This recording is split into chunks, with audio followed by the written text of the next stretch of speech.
Good day to all the viewers. This is the session regarding intermediate chemistry. This is fetching for your examination towards international entrance and competitive exam as well. And if you are aspiring for India level JE Advanced, JE Mains examination, that is helpful for your IIT and NIT entrance stream. Here, that will be the technical domain. In addition, medical entrance will be conducted across India by the exam called a NEET examination. That is the medical stream, right? So in addition to that, Telangana and Andhra Pradesh government are conducting MSET examination for engineering entrance. So there you can find the BTech entrance examination. Again, it is the technical domain. In addition, if government organizations are conducting any government job notifications, there the compulsory preparation session will be there. You can find the general studies as the common paper for all the aspirants. In the general studies question paper, general science content you can find. General science is the content where you have to go for the fundamentals of chemistry, physics, botany, zoology, everything, right? The session what we are conducting will be very much fetching towards that kind of session also. So let's enter into our today's session. Explain the name of coordination complex as per the IUPAC protocol. IUPAC stands for International Union for Pure and Applied Chemistry. As per the IUPAC protocol, coordination complex is there K4FeCN6, where potassium, iron, and the cyanide are present in this. We have to give the name of the compound. In order to assign the name, the chemical geometry is provided over there. 4 K plus ions are located and the central iron is surrounded with the 6 ligands. The 6 ligands are cyanides, which are called nitriles. Ligand is in the coordination complex is electron pair donating one. And this square bracket represents a coordination sphere. So this coordination sphere gives the a stable entity, stable identity for this complex. Whenever this complex is added to water, we can't ionize further. This extent ionization only possible, but not individual ions. This is the way coordination complex is bonded with the coordinate covalent bonds. In order to assign the name for this complex, first of all, we have to mention the name of cation, right? What is the cation? Potassium. Okay. So here, after mentioning the cation, later on we have to go for ligands. What ligands we have? Cyano-ligands we have. How many? 1, 2, 3, 4, 5, 6. 6 denotes hexa. As per the IUPAC protocol, hexa will be the pronouns for the 6 number, right? So 6, what ions are there? Cyano-ligands are there. So that let me say hexacyano. And being it is the complex made up of cation and the entire complex is becoming anion, that's the reason why always mention the central metal with 8. 8 suffixes should be added. So that let me say ferrate. Okay. If any cation is accompanied, if a coordination complex is becoming anion, always we have to put a 8 as the suffix with the metal, central metal. So that let me say potassium, hexacyanoferrate. Whenever metal is mentioned, immediately we have to go for its oxidation state, right? So in case of this complex, if you observe, each cyano contribute -1 charge, so that -6 will be there. -6 counterbalanced with the +4. 6 minus 4 left over will be the 2 charge on the iron. So that iron will be accompanied by +2 oxidation state around the central metal. So that let me give the complete name: potassium hexacyanoferrate 2. This is the complete nomenclature for the given coordination complex, right? So potassium hexacyanoferrate 2 is the IUPAC name for this coordination complex. Move on to question number 2. Question number 2 collected from Cambridge Assessment International Education. And this is the device called heating one, which is called a blast furnace. In this blast furnace, first let's see what is the flow chart provided over. Later on, we will look into questions, what questions they are asking for, right? This is the blast furnace where you can find the raw materials at the top. Raw materials will be inserted over there. Along with the raw material, in this raw material, the components whichever present are, one is coke, second is iron ore, third is limestone. Okay, so from this you can clearly understand that it is the process of extraction of metal, and in specific iron metal is going to be extracted. Ore is the substance where the metal is existing in the combined form, and the maximum percentage of metal will be there.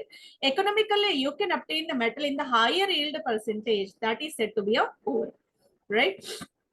Ore is the combined form of the metal that is in the crude form. You have to go for a series of refinement process. Later, you will get the pure metal at the end as the final product. Right? Blast furnace is the device which used to extract the iron metal starting from the iron ore. Raw materials are placed over the top of the region, and whenever that is boiling, there will be a chimney which used to exclude the waste gases from the system. And there are certain outlets you can notice, A and B. We have to identify what these do. And finally, after going with the so many kind of chemical reactions inside the burner under high thermal conditions, finally we will get a molten iron at this outlet as the final product. This is the way entire process will be carried for the extraction of iron by the process called metallurgy, right? So this is regarding the iron extraction. Now let's see what questions they are posing. Name the main ore of iron used in the blast furnace. Blast furnace, if taken for the extraction, what is the name of the ore? So iron ore just mentioned, but in specific, what is the name of that we have to identify. And the question number 2, name the substance that enters the blast furnace at A. A is the inlet of some substance we need to identify. And name the substance that leaves the blast furnace at B. This is the outlet. B point is the outlet which is excluded from this, which is coming out from this source. So in order to answer these, first of all, we have to go for the detailed description regarding the blast furnace. Blast furnace is the device which used to extract the iron starting from the crude product, which is called ore. Right. Iron is extracted from iron ore using carbon and limestone inside the blast furnace. In order to get this carbon, we added coke. Just now we saw raw materials. One is coke, another is iron ore, third is about limestone, right? So this carbon source is the coke, and limestone is also added inside the blast furnace. Iron ore are present as a iron oxide. Iron oxide, generally iron oxide ore will be taken either magnetite or hematite, right? The ore may be magnetite or hematite. The question number 1 got answered. The ore suitable for blast furnace for the extraction of iron, either magnetite or hematite can be taken, right? These are mined from the ground massive open cast mining. So in order to extract this iron, so open cast mining is more prevalent. Open cast mining means just we can clear up the top portion of the soil, and later on wherever iron ore is there, using heavy machinery, we can extract that. And this is operational at USA, Canada, Brazil, Australia, China, Russia, and Sweden. These are the regions enriched with the magnetite and hematite ores where you can go for the extraction from the earth crust. Later on, we will go for its refinement further. This is the way question number 1 got answered. Move on to question number 2. Name the substance that enters the blast furnace at A. What is entering at A? In order to answer that, we have a detailed diagram of blast furnace. Blast furnace, you can notice 100 degrees, 1500, 500, 900, 1200, and 1700, because we are taking the source of temperature at the bottom. That's the reason why bottom level will be extremely what we can say, high temperature region, right? As we are moving up, what happens? Temperature gradually decreases. At the bottom 1700 we have, 1200 further, 900, 500, and 100 will be the descending order of the temperature. In order to make this what we can say, make this heat continuous. Okay, so in order to burn the fuel continuously, we need to supply the hot air. Hot air will be entered inside from the point A. The question 2 got answered now. Question 2, what gas entering? Hot air will be entered so that you can continue the process of burning, right? So from this outlet B, the substance coming is called slag. Slag is the substance which is the waste, or which is the discard collected from the ore. Okay, whatever after the refinement, some extent of a waste material will be separated. That waste material can be collected at the point D. This is the outlet of slag, right? So name the substance that leaves the blast furnace B. That is also answered now. And finally, you can obtain the pure form of the molten iron at the bottom outlet source. This is the way we can answer the question number 2. In order to get this, we have to go for the extraction process of metal. What is metallurgy?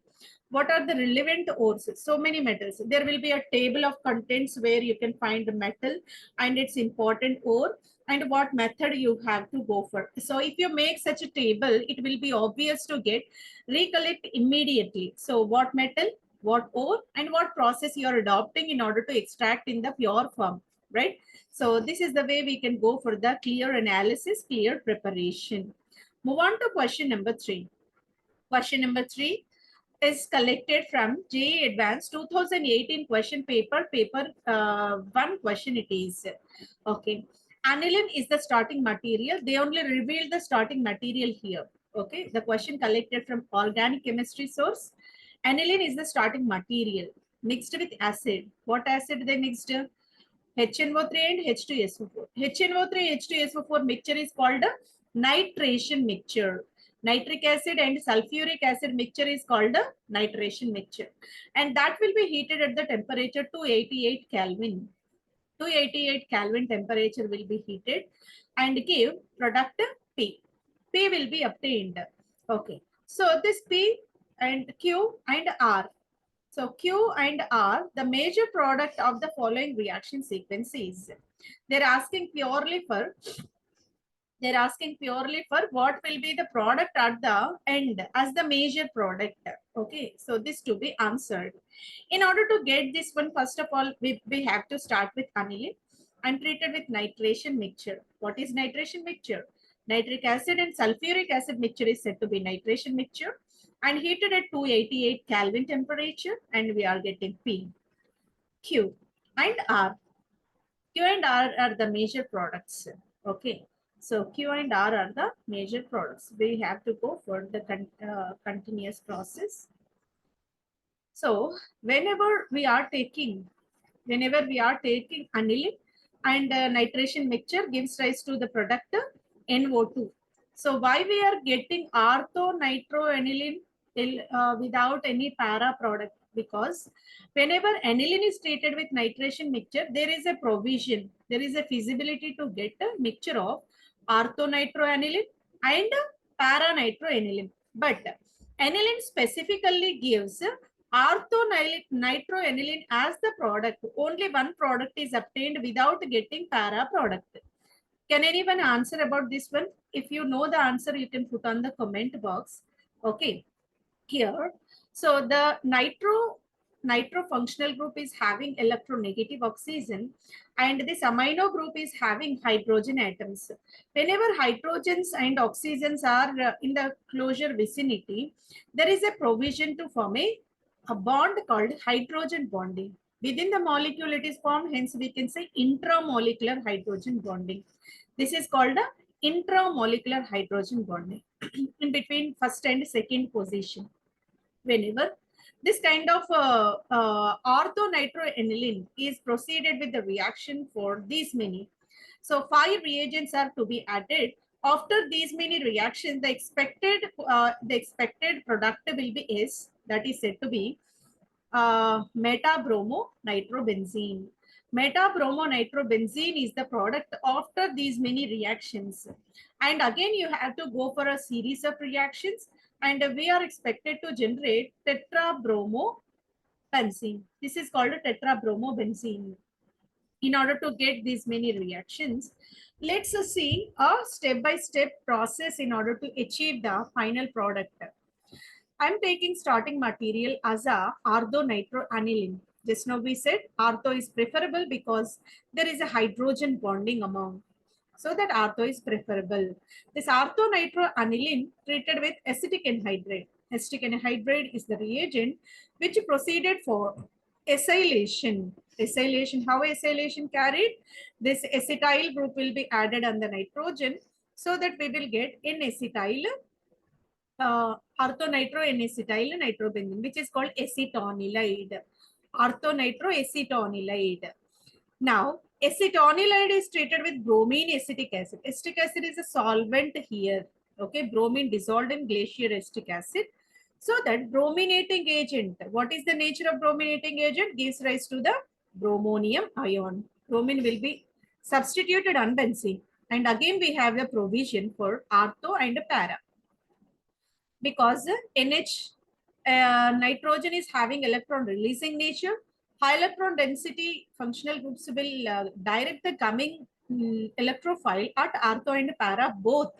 But this COCH3, what it will do? COCH3 will occupy ortho position completely because of larger size. The COCH3 completely occupy the ortho position. Only the para is free for the substitution with the bromo, so that we will get only one product rather than mixture of two products. That is because of steric hindrance provided by this acetyl group on the nitrogen. So we will get a para-bromo acetonylide. This para-bromo acetonylide will be further hydrolyzed. You are going to treat with water under acidic condition, which is called hydrolysis. Whenever it is hydrolyzed, amide, this is NHCOCH3 is called what? Amide. NHCOCH3 is called amide. Upon hydrolysis, this bond broken and converted into NH2. NH2 is the amide. Amine. Amide upon hydrolysis turned into amine. Simple amine will be generated. Now we are going to perform diazotization. What is diazotization? We are going to convert aniline into diazonium chloride salt. How? By treating with sodium nitrite and hydrochloric acid. The mixture of sodium nitrite and hydrochloric acid at the temperature 0 to 5 degrees centigrade, mentioned in 273 to 278 Kelvin, so that we will get diazonium salt. What's our benzene diazonium chloride will be generated. This is the diazonium salt. Diazonium salt upon dissolving in ethanol and heating at higher temperature, what it will do? It will be decomposed. Nitrogen gas evolved, chloro group removed, so that we will get meta-bromo nitrobenzene. So this entire diazonium salt, diazonium functional group got decomposed, that get removed as the nitrogen gas and the chloride, so that we will get a meta-bromo nitrobenzene. So this will be the expected S product. So this is S what they got after 5 reactions. So all 5 reactions got clearly mentioned with the step-by-step mechanism. Now that S will be taken here. It will be treated with tin HCl. Any metal and under hydrochloric acid condition or acidic condition converts nitro into amine. This is the reduction process. Nitro group can be reduced in 5 different conditions. Among tin HCl is one of the condition where nitro is turned into a amino functional group. This amino functional group now, this what we can say aniline, right? Meta-bromo aniline. This meta-bromo aniline now treated with bromine water. Bromine water is the reagent. Again, it is the brominating agent. And they mentioned as excess quantity. Already everybody aware, amino is ortho para directing group, and moreover halogenation is highly reactive, so that wherever electron density is high, all the positions got occupied. Electron releasing amine will increase the electron density at second, fourth and sixth positions, so that second, fourth and sixth positions will be occupied by bromo. Already third position we have bromo, and newly second, fourth, sixth carbons are occupied by the bromine. because amino is a ortho-para directing group. Will increase the density at these positions. After getting this, again we are going for diazotization. Diazonium chloride will be generated. How?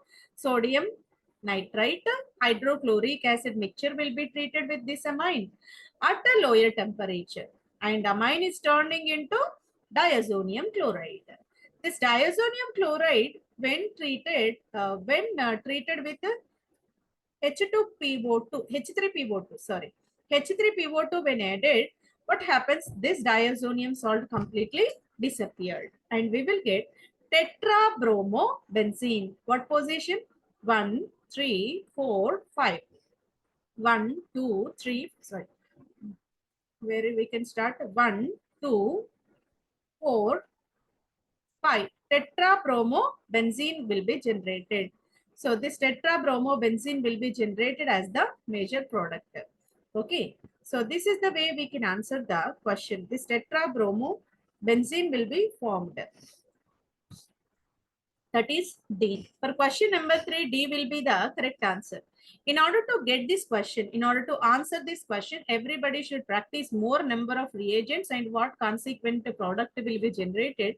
So that kind of practice questions will definitely give you the correct answer regarding this one. And we have to get the proper idea about what reagent, which product, what condition, which product, what mechanism. Everything is clear to each and every aspirant, then only it is obvious to get this type of answer. For question number 3, option D will be the correct answer. Move on to question number 4. Question number 4 is collected from JEE Advanced 2018 paper 2 question paper.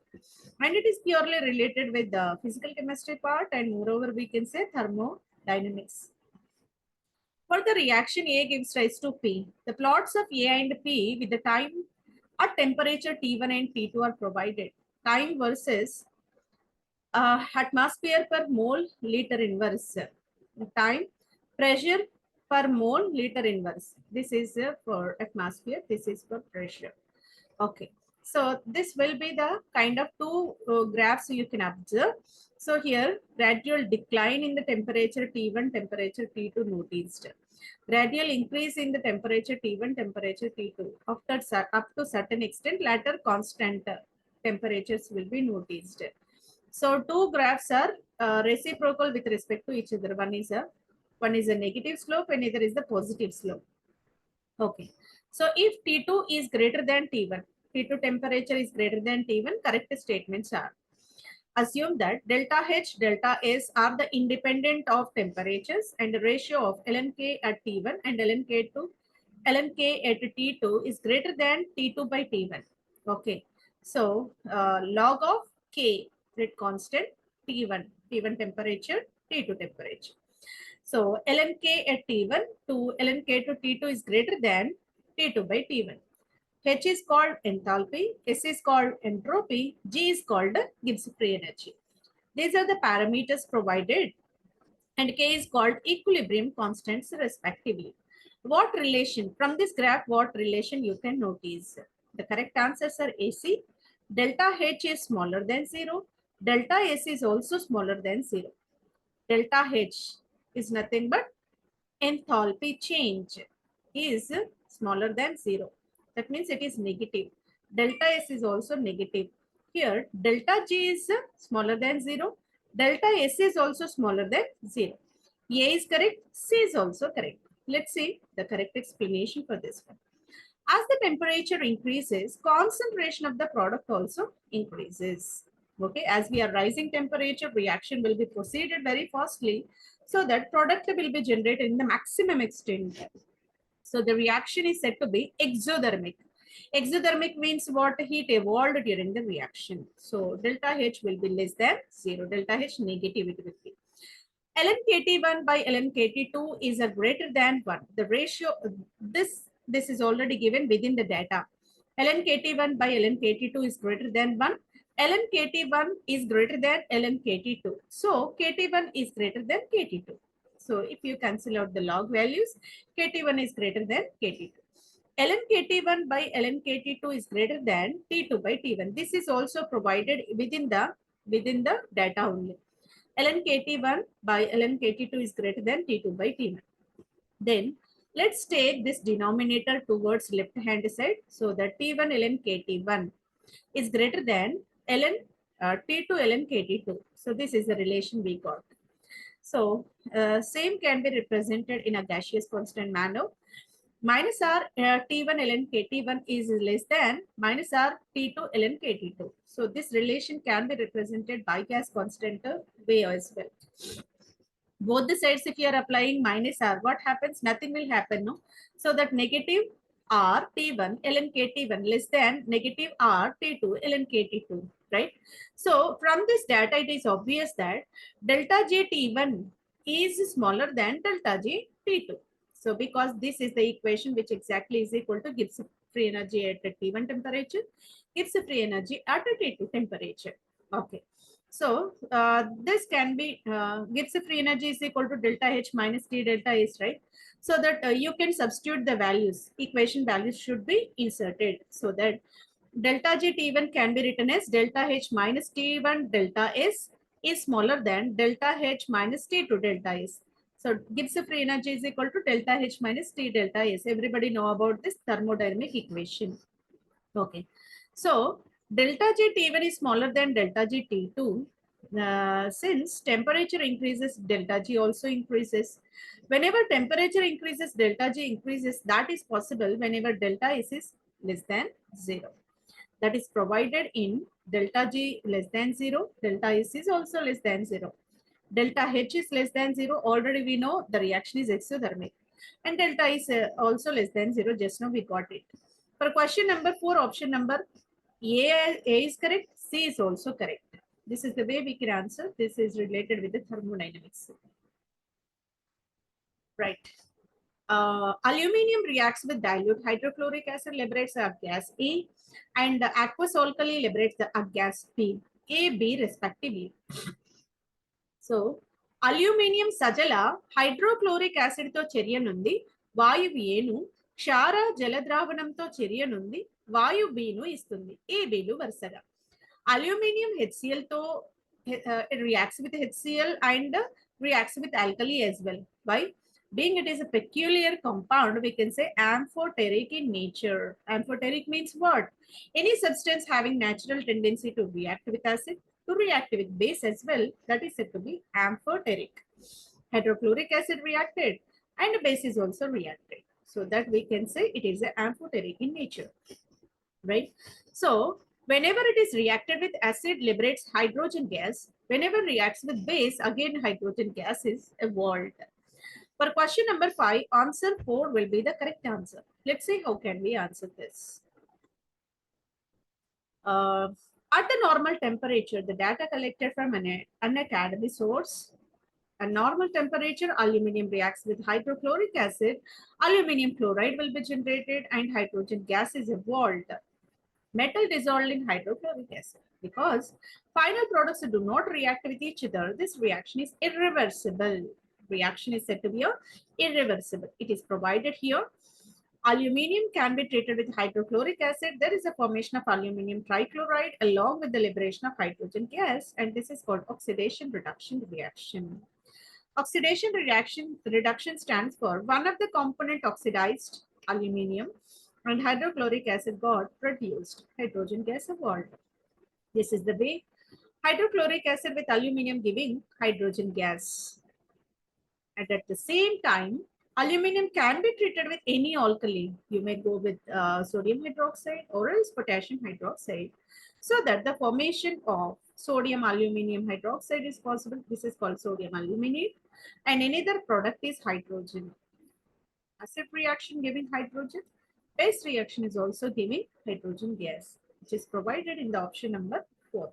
For question number 5, option number 4 is the correct answer.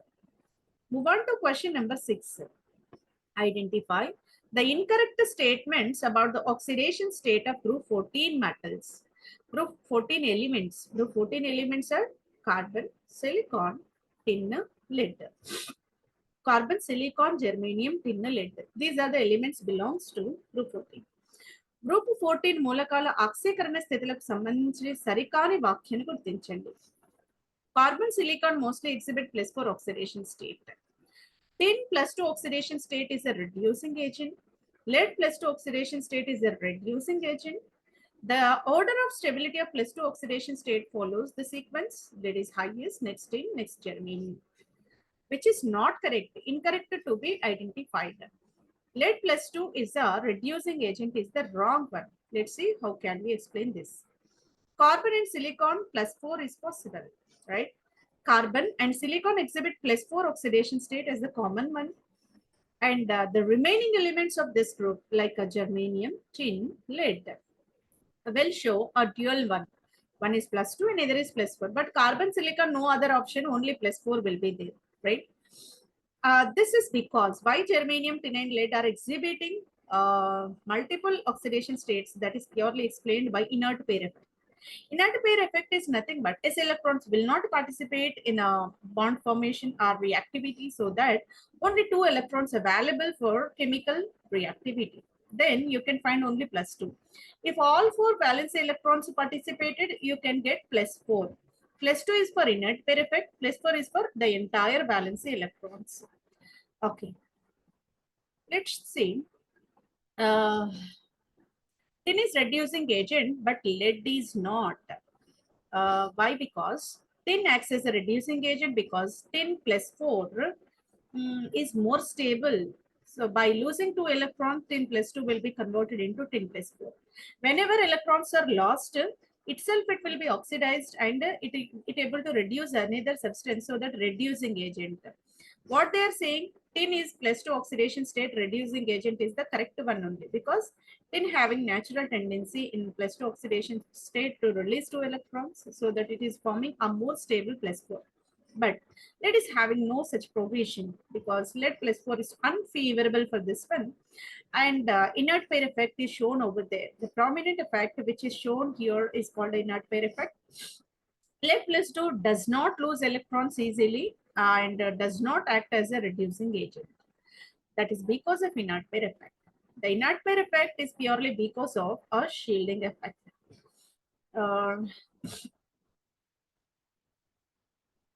Here, ineffective shielding of valency s electrons by inner d and f electrons are possible. That's the reason why. Tin is not able to release all 4 electrons in its valency shell. S electrons are dragged towards the nucleus, and only the electrons, p electrons, will be taken out, so that Pb +2 is prominent but not Pb +4. That's the reason why here lead is in +2 oxidation state is a reducing agent is wrong one, because lead having natural tendency to lose 2 electrons is not yet all shown, being it is a inert pair effect operated.